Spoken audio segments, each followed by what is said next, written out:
اگر کسی point of time پہ ایران اور پاکستان کے درمیان کوئی کنفلکٹ کریٹ ہوتا ہے،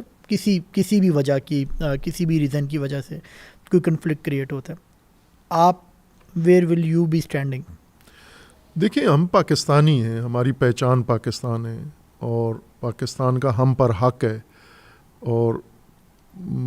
پاکستان ہم نے ہی بنایا ہے، سنبھالنا ہے، بچانا ہے پاکستان۔ تو ایک سرزمین کا بنیادی حق ہے، اہل البیت کی تعلیمات میں سرزمین کا، آپ کی سرزمین کا آپ کے اوپر پہلا حق بنتا ہے، اور وہ آپ کو ادا کرنا ہے۔ اب ظاہر ہے کہ اگر کسی جگہ ایران اسلامی حکومت ہے، پاکستان کے ساتھ ان کے کوئی ہوتے ہیں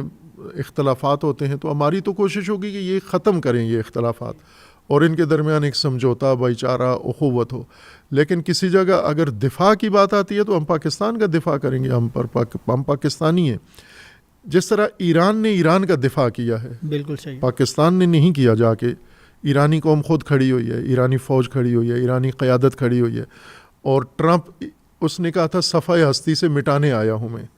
لیکن اب خود ڈوب رہا ہے، صفحہ ہستی سے مٹانے والا خود بچنے کا اس کو لالے پڑے ہوئے ہیں اپنے۔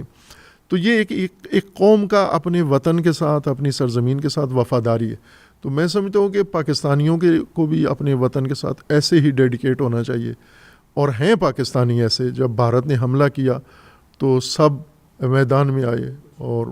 میرے خیال میں مذہبی طبقات میں سب سے نمایاں ہم تھے۔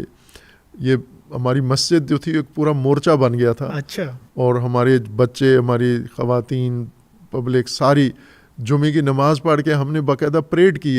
ایک پریڈ ہم نے مال روڈ پہ کی، اور ایک ہم نے یہاں پر کی، یہ باقاعدہ برگیڈ بنا کے، دفاعی برگیڈ بنا کے، علامتی طور پر یہ بتانے کے لیے کہ ہم ملک کے لیے جان دینے کے لیے تیار ہیں، اور وہ نشر بھی ہوا ہے، تصویریں آپ دیکھ بھی سکتے ہیں اس کو۔ تو یہ تو طے ہے یہ بات کہ پاکستان یہ جو دوسروں کو محب وطن بنانے کی تلقین کرتے ہیں، بچے ابھی بھیجے ہوئے ہیں، وطن سے اتنی محبت ہے ان کی کہ اپنے بچے وطن میں پسند نہیں کرتے، ایسٹس بھی باہر ہیں مولانا، ایسٹس بھی باہر ہیں، پیسہ بھی باہر ہے، سب باہر ہیں۔ اصل پاکستانی عوام ہیں، اصل پاکستانی ہم ہیں، جنہوں نے یہیں پیدا ہوا ہے، یہیں جینا ہے، یہیں مرنا ہے، نہ بیرون ملک ہم نے جانا ہے، نہ ہمارے بچوں نے جانا ہے۔ تو ہم تو ایک ایسی مملکت، ایسی سرزمین چاہتے ہیں جو ہمارے لیے امن ہو، اور ہماری آنے والی نسلوں کے لیے پرامن تر ہو وہ، اور اس میں یہ سب کچھ نہ ہو جو آج ہم بھگت رہے ہیں،